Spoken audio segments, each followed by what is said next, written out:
Tapi kali ini kita melihat Chow untuk Rebellion, sementara Melissa yang akan menjadi prioritas dari sisi gold lane-nya. Ini kalau Melissa, wah ditabrak Masha sih. Go-away-nya harus on point sih. Ya, tapi dengan adanya go-away juga bisa menjauhkan Fanny sebenarnya. Ya, jadi timing go-away berarti harus pas kok. harus pas banget buat go-away. Nah kalau dia nggak punya go-away, nah itu. Ini tapi ada 3 hero melee, Pak, ya. 3 hero melee buat Rebellion. Dan nggak cukup sebenarnya untuk hero-hero range yang dimiliki oleh Onyx Esports. Wah, Selena.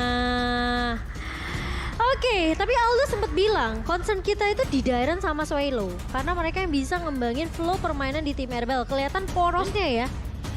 Dari Rebellion adalah kedua pemain ini. Dan bisa tepuk tangan di RBL Arena. Welcome to Mobile Alright, Legends. karena ini benar-benar harus kita saksikan secara bersama-sama. Dengan adanya The Giant Slayer yang cukup menyeramkan, mendapatkan 1 poin atas tim Onyx. Tapi langsung menurunkan Kairi, tampaknya jalan menuju kemenangan untuk tim Rebellion kali ini bakal dipersulit lebih dalam lagi. Oke.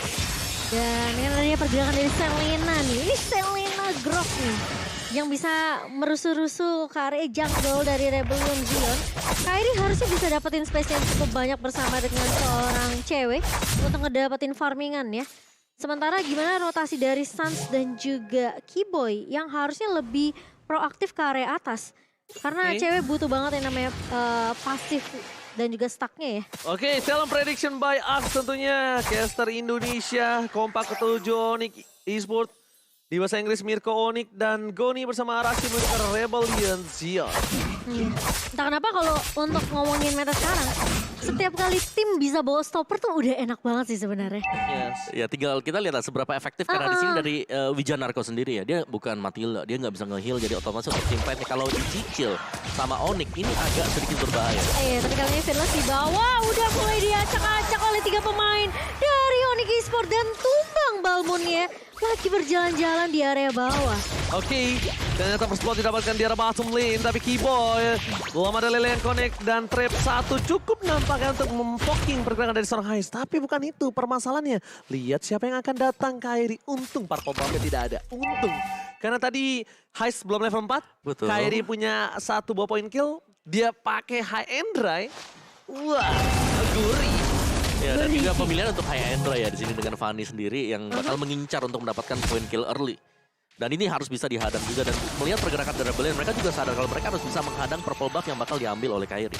Tapi dari sisi Onyx Esports mereka juga mulai hati-hati sih sama pergerakan Dairon yang bisa ngincer ke arah backline ya. Apalagi dia playstyle suka nge-cutting-cutting. Jadi pemain-pemain dari Onyx di area belakang ini nggak boleh terlalu leluasa. Gak boleh terlalu bebas. Tapi problemnya yang dimiliki Onyx sekarang adalah satu, dia nggak memiliki high ground yang cukup kuat. Nah itu. Dia nggak memiliki high ground yang cukup kuat dan itu yang cukup berbahaya. Tapi lihat fokus ke arah Sans. Dari keningnya terlalu sakit. Tidak ada lele yang on point dari Keyboy belum. Dan namanya rotasi menuju ke arah Goblin diperlihatkan oleh tim Onyx yang tandanya mereka akan memakan Heist. Heist level 4. Tidak akan semudah itu. Tidak akan semudah seperti di game sebelumnya. Kali ini karena ada go away. Go away. Ada Bukan Madels go Onyx, tapi go away. Iya, diusir ya pemain-pemain dari Onyx ya di sini. Dimana Madels dari Melissa ini juga bisa ngasih informasi, bisa ngecek juga ke area busnya. Jadi Onyx Esports mereka harus berpikir 2 kali kalau mereka memang mau targetin ke arah seorang Heist-nya secara terbuka. Tapi kali ini Kairi mencoba untuk menculik 1 pemain tapi langsung diberikannya connect dari seorang WJ kali ini. Masih bisa selamat dari seorang Kairi dan bahkan lihat pergerakan dari Onyx Esports mereka mencoba untuk mulai mengcover satu sama lain. Tapi bahkan cewek kebuka berisi duet kali ini dan Keyboy tercuri begitu saja. Sementara Sans mencoba untuk menahan dengan 1 buah Watchers namun tidak mampu untuk menumbuhkan pemain-pemain dari Rebellion Zion. Oke, dan bahkan para pemain dari tim Onyx Esports mereka kehilangan 1 hero mereka.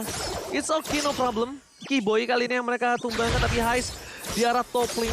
Ini benar-benar free untuk melakukan fighting. Dijangkau oleh Janarko bahkan. Informasi telah diberikan, harusnya ada mencium bau-bau Keyboy dan memilih untuk menumbangkan seorang Heist di arah top lane Kairi. Kali ini kehilangan gold buff-nya dan bahkan tidak bisa menumbangkan siapapun.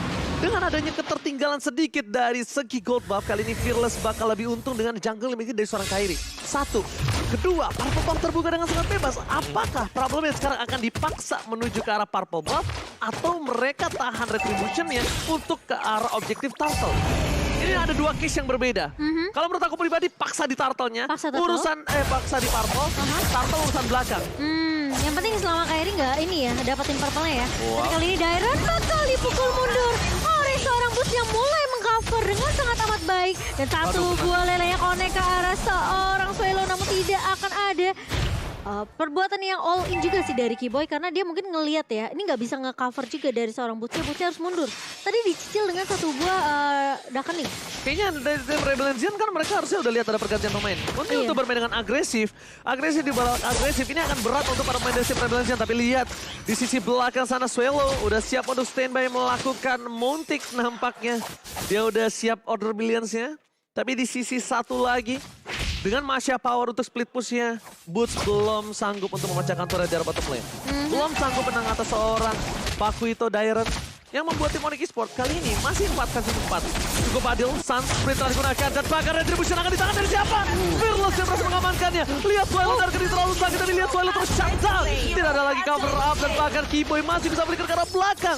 Power yang digunakan Onyx Esports memang tinggi. Berhasil mendapatkan 2 poin kill ini adalah poin kill yang mahal. Kiboy lele 1 poin. Ice go away. Gak ada flicker lagi dan bahkan masih mau lebih dari tim Rebellion Zen. Pertukaran yang tadinya dimenangkan oleh tim Onyx Esports kali ini agak sedikit se-equal, bahkan objektif diamankan Rebellion Zen. Ya, Rebellion mereka bagus banget sih untuk kontrol dari objektif tadi ya. Apalagi dengan positioning juga dan mereka top power dari hero mereka sendiri. Melissa tadi dengan go away-nya yang membuat akhirnya Kiboy gak bisa mendekat sama sekali. Dan dari item build yang terlihat sekarang, Suns dia langsung mengarah ke Brute Force. Brute Force Breastplate yang dibuy oleh dia juga. Untuk Masyanya pastinya Guardian Helm 1, Melting Roll ada dan yes. Next team fight yang bakal terjadi nggak ada apa-apa sama sekali. Kayak ini hanya bisa menggesek karena untuk di top lane untuk di gold lane yang akan menjadi prioritas kita kali ini. Melissa dengan adanya Windtalker satu itu udah sakit, dia falling, dia lempar satu damage ya. Itu udah ngasih juga dengan adanya tambahan magic damage. Oke, kita lihat Wijanako yang bakal coba di pick up. One shot! Dikeluarkan pedas untuk mendapatkan 2. Suns, one charge is on point. Double kill dapatkan oleh seorang Kairi. Langsung dengan 5 poin kill. Owning yang sangat berbahaya untuk tim Onyx Esports. Kali ini Heist nggak bisa masuk lebih dalam. Dan ternyata di sisi sebaliknya dia memaksa menuju satu buah heptasis. Dengan adanya go away, Kairi untungnya kali ini punya insting yang baik. Dia mengurungkan dirinya. Iya. Ya, Karena Kairi dia masuk bahaya itu di turret. bener. Apalagi di turret kita tahu dengan go-nya bisa nyangkut ke sana. Iya, tapi kali ini Dairon ternyata yang akan menjadi target. Setelah tidak mau mengincar ke arah Heist, ternyata Dairon yang akan menjadi target dari seorang Kairi. Sementara kali ini lihat cewek akan membersihkan di area medan dengan cukup cepat. Di mana Blazing 2 dibalaskan. Dengan ada satu buah cycle sudah, namun ternyata itu tidak cukup untuk seorang Fearless. Karena Suns mulai datang untuk mengcover cewek yang tadi masuk ke area turretnya. Oke. Melihat gameplay tim Onyx yang berhasil mendapatkan 8 poin kill plus 800 gold. Kali ini kayaknya Kairi lebih pede untuk mendapatkan satu buah turtle tanpa kontes. Dia nggak harus terburu-buru menuju ke arah Parkoma. Bahkan berhasil diamankan dengan pasti membuat gold difference 1.500. Ini 1.500. Kairinya owning banget. Tapi ingat ini seorang Fanny ya. Jadi bisa dibilang membalikkan sedikit telapak tangan itu gampang banget untuk Fanny. Ya. Dari menang ke kalah itu gampang banget. Dari kalah ke menang itu yang sulit untuk Fanny. Iya. Tapi Boots-nya yang benar-benar bisa menstabilkan gameplay dari tim Onyx Esports kalau kalian sadar. Laning-nya gak pecah, main ke arah backline, makin late game makin kuat, makin banyak hero tebal di tim Onyx Esports dan bahkan Heist butuh banget Demon Hunter slot. Ya, semua source skill bakal dipancing sih sama Boots ya. Karena dengan 3 bar HP seperti ini, pastinya bakal menyulitkan banget juga. Dan Dairon dengan source skillnya nggak bakal cukup sama sekali. Oke, tapi kali ini lihat Dairon yang tadinya di game pertama bisa meng-outplay pemain dari Onyx Esports. Sekarang dia sepertinya harus jadi bulan-bulanan di map yang di game yang kedua. Dan kita ngelihat dari Onyx Esports sendiri, memang sebenarnya mereka masih punya defensif yang kuat ya. Lagi-lagi cewek ini udah mainin rotasi ketika dia udah dapetin satu turret di area landingnya. Iya, mereka akan bermain agresif sekarang. Dia nggak akan bermain dengan tempo pasif. Dia akan bermain agresif. Snowball yang mereka miliki akan tetap dipegang. Tapi Heist, ingat kali ini wajah Wijanako, where are you going? Ke arah yang salah. Kami lihat Wild Dragon untuk bisa menyelamatkan dirinya. Nampaknya itu bukan hal terbaik yang bisa dilakukan. Lele masih selamatkan, tapi go away! Kali ini membuat Heist berhasil ditangkap oleh seorang Kiboy dan terkena blessing duet dari sisi sebaliknya. Bahkan dengan adanya OD yang mereka miliki, mereka berhasil memwipe hampir semua para pemain tim Rebellion Boots. Tinggal mengejar ke arah belakang, Thundercat tergerakan, Kairi is coming up, dan looking for wipe out Onyx Esports. Terwipe out, small mistake dimanfaatkan dan bahkan 3.600 gold. Owning dari tim Onyx Esports. Yes, langsung ketika ada yang tumbang juga objektif didapatkan oleh Onyx Esports. Dan ini manis banget bagi Onyx ya. Melihat adanya misclick yang terjadi tadi untuk di area dari top lane dari Janarko. Akhirnya 4 hero juga harus tumbang untuk Rebellion Zen. Karena mau gak mau mereka harus bisa menginisiasi karena sudah terlanjur di all in oleh Onyx. Padahal menurut aku dari Hes udah bagus sih. Tadi dia ngebuka go away-nya ya. Pas timing si Kairi datang. Tapi ternyata ceweknya datang juga. Ada blessing duet. Blessing duet. Wah. Ini Onyx Esports mereka bagus banget sih untuk kiting-kitingnya, tarik ulurnya, ngebuat Rebellion Zen. Jadi kesannya mereka yang absen satu-satu. Iya. Dan Padahal bahkan blessing duetnya itu dia kena di pinggirannya. Sebenarnya mau ke dalam lagi go away-nya nggak bisa. Dia kena pinggirannya ketika si Heist terkena Lele. Kan udah nggak bisa kemana-mana. Iya. Itu kombonya bagus banget sih dari Onyx Esports sendiri. Tapi kalau kita ngeliat dari item di menit yang ke-10 ya. Ini Melisanya udah jadi Demon Hunter Sword juga. Iya. Dan udah ada WON. Ini sama-sama power sih buat dua hero-nya ya. Baik Melissa dengan juga Cloud. Jadi marksman-nya udah bisa pegang peran penting untuk kembalikin keadaan. Sans Karena mau bikin Bleta Armor. Kairi juga udah punya Hunter Strike. Wow, buset. Wow, penetration di mana-mana ya. Sakit Ada banget. Melvic Roar. Iya loh. Yes. Ada Heptasis. Nangis sih ini kayak pemain-pemain dari Rebellion. Sion apalagi posisinya sekarang tuh bedanya berapa nih Ji? 6.000. 6.000 ini si Lord di atas nih Lele nih. Bakal dikeker. Siapapun yang kena ini berbahaya banget. Dayar hitnya untungnya belum nyala. Untung masih Lord yang pertama. Masih bisa dihindarkan tapi bukan hit. Seperti biasa di meta yang sekarang Lord pertama. Mereka udah nggak fokus ke arah base turret lagi. Dan gameplaynya udah berubah. Mereka bakal fokusin ke arah semua objektif pasif turretnya pecah, laningnya terdorong, dan owning goldnya makin lebih jauh. Itu sekarang pertama. Iya. Owning gold lebih jauh lagi, mereka bakal bisa tekuk dan bahkan kalau bisa dikandangin. Selama musuhnya nggak ada Cecilian. Iya, selama mereka sebenarnya kalau tim fight di luar inhibitor memang lebih enak untuk tim yang lebih diunggulkan sih. Jadi prioritas mereka adalah hancurin dulu inhibitornya. Kalau udah nggak ada inhibitor, main di area base ini bakal lebih leluasa untuk tim dari Onyx Esports sendiri. Dan ya pergerakan dari Onyx mereka cuma perlu harus disiplin aja sampai nanti Lordnya muncul. Atau mereka bisa ngeculik Rebellion Zen yang kelihatan di depan sendirian nih. Kayak WJ udah mulai kelihatan tapi terus bersama dengan Heist bakal coba untuk mengcover. Mencoba untuk mendapatkan satu buah orange buff terlebih dahulu. Tapi Kairi tidak akan terlalu overextend juga. Oh, Dairon nggak boleh masuk seperti ini sih. Posisinya sekarang mereka berbeda 7.000 gold. Dairon nggak memiliki power. Dan bahkan defense sekalipun dengan hybrid yang dia bikin, itu nggak bakal cukup untuk menahan damage yang dia miliki. Dengan adanya posisi yang cukup sulit dari tim Rebellion Zen, mau nggak mau dia cuma bisa membawa game ini mid to the late game. Mereka andalkan dari Melisanya.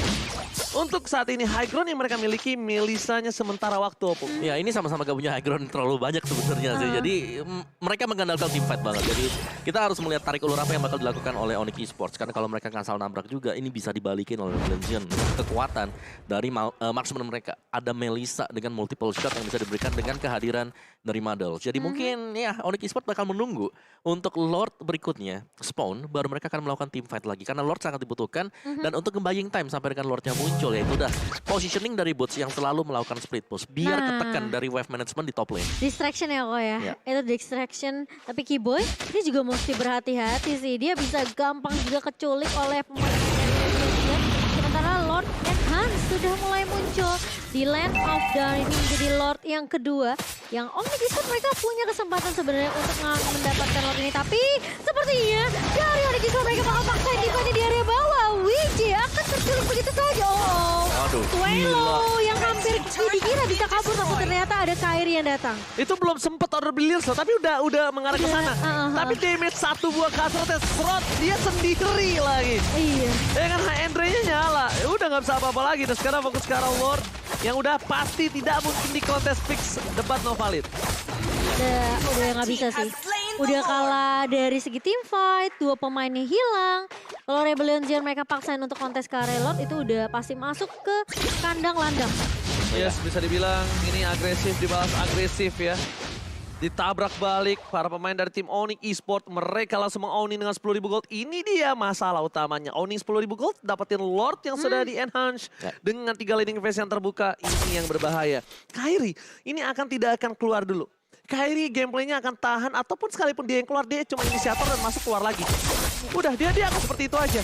Karena apa? Dia full damage sekarang kasusnya. Nggak hybrid Abang Wawa. Iya. Dia harus tunggu dikit sih, karena kalau dia hybrid mungkin bisa nerima damage. Tapi untuk posisi seperti yang sekarang, dia cukup tinggi. Jadi mau gak mau ya udah main hit and run, kasih damage-nya dan biarkan nanti Blazing Duet yang bakal melompat untuk membersihkan semuanya. Oke, tapi kali ini kita lihat Lord bergerak di top lane dan hanya dikawal oleh seorang Boots. Masya seorang diri itu akan cukup. Para pemain dari tim Onyx Esports mereka mencari celah di mana Swallow berada. Wiccan Arko terbuka. Positioningnya mereka mencari satu. Tidak ada yang bisa dipikau sama sekali oleh seorang Wiccan Arko dan lihat Kairi gak akan masuk. Memancing keributan aja. Daerah di arah bottom lane pun dia hampir kalah dan terpick up. Gila, Boots. Fokus ke arah Boots. Itu bukan hal yang baik. Bahkan Boots memancing soft kill enemy dari tim Rebellion dan mereka terpaksa teammate di arah mid lane. Mid lane-nya terbuka. Watch saling digunakan. Ini saja untuk Kairi masuk dan hati-hati untuk pemain tim Rebellion karena Kairi is coming. Legendary didapatkan. Double kill. Tanpa fokus ke arah base-nya. Onyx Esports membalas agresivitas dan tershutdown ternyata dari tim Onyx Esports. Iya, sementara dari Onyx Esports mereka masih mencoba untuk menahan. Bakal coba bermain lebih disiplin, tapi Keyboy hanya ngepok aja ke arah seorang Fearless. Ketika satu buah Abyssal Arrow-nya connect. Tapi kali ini Rebellion Zion mereka masih punya Balmond. Mereka masih bisa nge-clear dengan cukup cepat dengan adanya Cyclone Sweep. Tapi apakah akan bertahan lama karena 3 inhibitor turret dari Rebellion Zion sudah tumbang semua. Kita harus apresiasi Rebellion Zion loh. Dengan minimnya high ground defensif yang mereka miliki, dengan difference gold hingga 11.000, mereka masih bisa menahan tim Onyx Esports. Betul. Itu benar-benar salah satu defensif yang cukup kuat menurut aku pribadi, Po. Ya, itu team fight yang cukup rapi juga lah. Tarik dulu catback mereka juga. Dan kita lihat untuk instant replaynya tadi. Gimana ini dia, team fight-nya Lordnya memang masih ada. Tapi karena ketahanannya dan juga mereka cukup dekat dengan arah dari base. Jadi mereka nggak terlalu maju. Lihat, ice damage ini dalam banget dengan Melissa dia.